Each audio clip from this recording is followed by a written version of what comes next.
Assalamualaikum warahmatullahi wabarakatuh. Akkam kabajamtoota daawwattoota televezyiinii Hamilton oduu keenya kan guyyaa har'aatiif qabanne hangafoota isaanii dursuun kan biyya keessaa fi biyya alaa akka itti isinii dhiyeessina.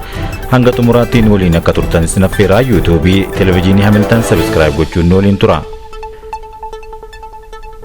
Manni maree ol'aanoo dhimmoota Islaamummaa magaalaa Shaggar sagantaa waqfii majlisaa walitti qabuu eegale.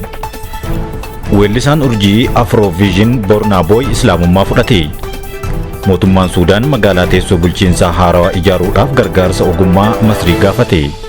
Haleellaa diroonii waraanni Israa'el kibba Gazzaa naannawa Almawaasii iddoo addaa Kaan Yuunis jedhamutti raawwatee yoo xiqqaatee namoonni jaaduu fi namoonni hedduun madaa'uu gabaafameera kan jedhu hangafoota oduu keenya kan guyyaa har'aati. Bal'inna isaa akka itti isinii dhiyeessina.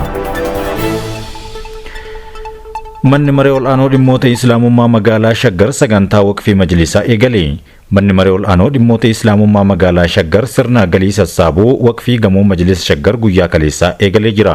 Sagantaan kunis karaa miidiyaalee gurguddoo hedduu fi miidiyaalee hawaasaatiin tamsaasa kallattiitiin darbaa kan jirudha.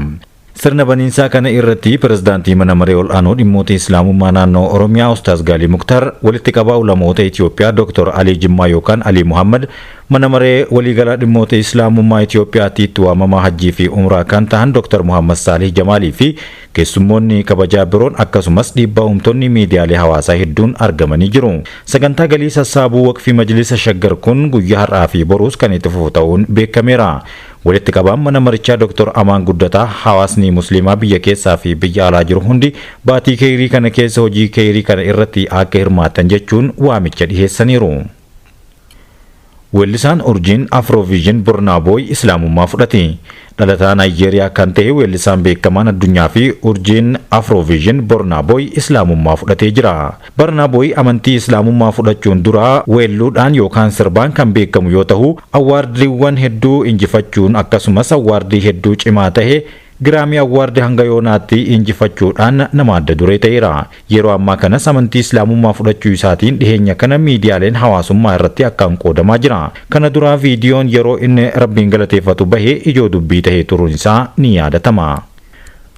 Ministeerri muummee Itoophiyaa Dr. Abiyyi Ahmad hojiif baakuu galan.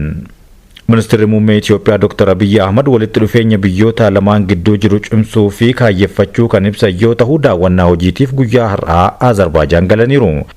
Akka miidiyaaleen biyya keessaa gabaasaa jiranitti simannaan kan taasifameef keessatti itti aanaa ministeera muummee Azerbaajaan Samir Sharifov, itti aanaa ministeera dhimma alaa biyyattii kan tahan Raafiyev dabalatee hooggantoonni ol'aanoon hedduun sirna simannaa kana keessatti hammatamaniiru.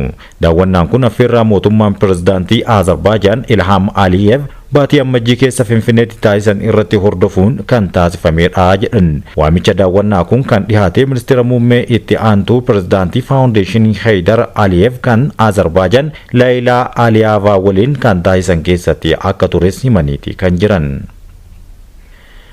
Kabajamtoota daawwattoota televezyiinii Hamilton oduun keenya akkuma itti fufetti jira, gara oduu biyya alaatii arganneetti isin dabarsina. Mootummaan Suudaan magaalaa teessoo bulchiinsa haarawaa ijaaruuf gargaarsa ogummaa Masrii gaafate. Muummichi ministeeraa Suudaan Kaamil Idris sirna mootummaa isaanii magaalaa teessoo bulchiinsa haaraa ijaaruudhaaf deeggarsa ogummaa Masrii akka barbaadan beeksisanii jiru. Gaafiin deeggarsaa kun kamisa kaleessaa Kaayiroo keessatti muuxannoo Masriin misooma magaalaa bal'aa irratti qabdu fayyadamuun marii bal'aa taasifame keessatti dhihaachuunis beekamee jira. Pirezidaanti Kaamil Idris ministeera muummee Masrii Mustafaa Abdullaatii wajjin ta'uudhaan marii gaggeessuu fi mariin kunis walgahii isaanii pirezidaantii Masrii Abdul Fattah Al-Siisii waliin taasifame hordofe kan gaggeeffame ta'uu miidiyaaleen gabaasaniiru. Kanaanis hooggansi Masrii nageenya tasgabbii fi dhaabbilee mootummaa idilee Suudaan keessatti deebisuu irratti deeggarsa guutuu akka kennan irra deebi'anii mirkaneessaniiru jechuun Suudaan Tribune gabaasee jira. Ibsa waloo marii biyyoota lamaanii kana baheen Masriin gaafii Suudaan magaalaa bulchiinsa haaraa hundeessuuf ogummaa ishee kana irraa fayyadamuudhaaf dhihaate akkasumattis ifa godhaniiru. Biyyoonni lameen nageenyaa fi misooma irratti dantaa waliinii tajaajiluudhaaf qindoomina isaanii cimsuudhaaf kutannoo qaban ibsataniiti kan isaan jiran. Mariin kun yeroo walitti bu'iinsi Suudaan keessatti itti fufee jiru keessatti kan gaggeeffame yoo ta'u, Masriin haala biyyattii ilaalchisee dhimma Suudaan irratti ejjennoo cimaa qabdu irra deebitee marii itti mirkaneessite ta'uunis gabaafameera. Gamtaan mootummoota bitootessa dhufu kana uummanni Somaaliyaa harki sadi keessaa harki tokko beela hamaadhaaf akka saaxilamu akeekkachiise.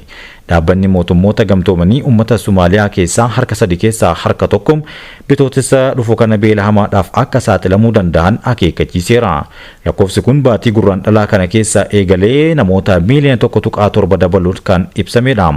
Daayirektarri qophii fi deebii yeroo hatattamaa sagantaa nyaata idil-addunyaa Roos Isirmiz gama isaaniitiin kibxata darbee karaa viidiyoo waajjira muummee UN irraa gaazexeessitootaaf ibsa yeroo kennanitti gabaasni indeeksii wabii nyaataa walitti makaa IPC haalli namoota Somaaliyaa keessatti daran hammaachuu mirkaneesseeti kan inni jiru. Roos akka jedhanitti namoonni saaxilamoo ta'an keessaa miiliyoona 2 dubartootaa fi daa'imman ta'uu kan himan yoo ta'u, dabalataanis daa'imman umriin isaanii waggaa 5 gadi ta'an miiliyoona 1.8 ol bara 2026 faranjoota kana keessatti hanqina wabii nyaataa cimaadhaaf saaxilamuu akka danda'an akeekkachiisa biraa kenneera. Soomaaliyaan yeroo ammaa rakkoo beelaa walxaxaa keessa kan jirtu ta'uu ibsee daayirektarri kun qophii fi deebii yeroo hatattamaa sagantaa nyaataa addunyaa Roos Isirmiz kufaatii rooba yeroo lamaa walitti aansuudhaan waldhabdee walitti fufee jiru akkasumas buqqa'insa bal'aa namoota kumaatamaan lakkaa'aman irratti mudate irraa kan ka'e ta'uu akka sababaatti kaasee jira. Gama biraatiin sagantaa nyaata addunyaa fi dhaabbileen gargaarsaa biroon hanqina maallaqaa cimaa akka isaan mudatan akeekkachiisanii jiru. Maallaqni hatattamaa yoo hin argamne tajaajilli gargaarsaa lubbuu baraaruu hir'achuu fi dhaabbachuu danda'a jechuun tajaajilli oduu chaayinaa Yiinuwaan gabaaseera. Daayirektarri dhaabbata nyaataa fi qonnaa damee balaa tasaa Raayinee Paawulsan gama isaaniitiin gogiinsi cimaan qonna Somaaliyaa irratti miidhaa guddaa taasisaa jiraachuu ibsaniiru. Kunis kasaaraa midhaanii fi horii guddaa akkasumas buqqa'insa namoota bal'aa fida jechuun sodaa qaban eeraniiru. Paayileetiin xiyyaaraa waraana Ameerikaa chaayinoota dhoksaadhaan leenjisaa ture to'atame. Qondaalli duraanii humna qilleensaa Ameerikaa fi paayileetii ol aanaa xiyyaara waraanaa F-35 kan jedhamu to'annoo jala ooluun dhagahamee jira. Qondaalli kun paayileetota waraanaa chaayinaa seeraan ala leenjisuudhaan yakka biyya ganuutiin himatamaniiti kan isaan jiran. Ministeerri haqaa Ameerikaa akka ibsetti qondaalli kun humna qilleensaa duraanii Jeeraald Buraawun torban kana keessa Indiyaatti to'annoo jala ooluu isaa mirkaneesseera. Tajaajila ittisaa Ameerikaa hayyama malee odeeffannoo kennuu fi shira yakkaa raawwachuutiin kan himame yoo ta'u, Buraawun nama ganna 65 balaliinsa xiyyaaraa waraanaa F-35 kan ta'e yoo ta'u, muuxannoo humna qilleensaa waggoota 10 oliif kan qabudha. Paayileetota chaayinaa leenjisuu isaaniitiin icciitii biyyaa baasuu fi waadaa biyyaa kan isaa galaa ture eeguu dhabe ganee jira jechuudhaan itti aanaan daayirektara biiroo qorannoo federaalaa FBI kan ta'an Roomaan ibsa kennaniiru. Mootummaan chaayinaa ogummaa miseensota humna waraanaa Ameerikaa ammaa fi duraanii fayyadamuun dandeettii waraanaa chaayinaa ammayyeessuudhaaf itti fufeera jechuun gabaafameera. Haleellaa Israa'el buufata poolisii kibba Gazzaa irratti banteen namootni 6 du'uun gabaafame. Haleellaa diroonii waraanni Israa'el gara kibba Gazzaa naannawa Almawaasii iddoo addaa Kaan Yuunis jedhamutti raawwatteen yoo xiqqaate namoonni 6 du'uu fi namoonni hedduun madaa'uu gabaafame jira. Haleellaan kunis waajjira poolisii lama kan kaampii baqattoota Bureejii keessatti kan argamu irratti akka xiyyeeffate simameera. Doktoroonni Kaan Yuunis keessa jiran akka gabaasanitti haleellaa kana hordofee reeffa nama 4 fi madoon hedduun gara hospitaalaatti dhufaniiru jechuun mirkaneessan. Dubbi himaan Hamaas Hazem Qaasim gama isaaniitiin guyyaadhaa guyyaatti dabaluun lubbuu dhabuu namoota sababa waraana Israa'eliin Gazzaa keessatti mudachaa jiru kun adeemsa Israa'el mariidhaan ala baatee daangaa lafaa itti babal'ifachaa jirtu ta'uu kan agarsiisudha jedhan.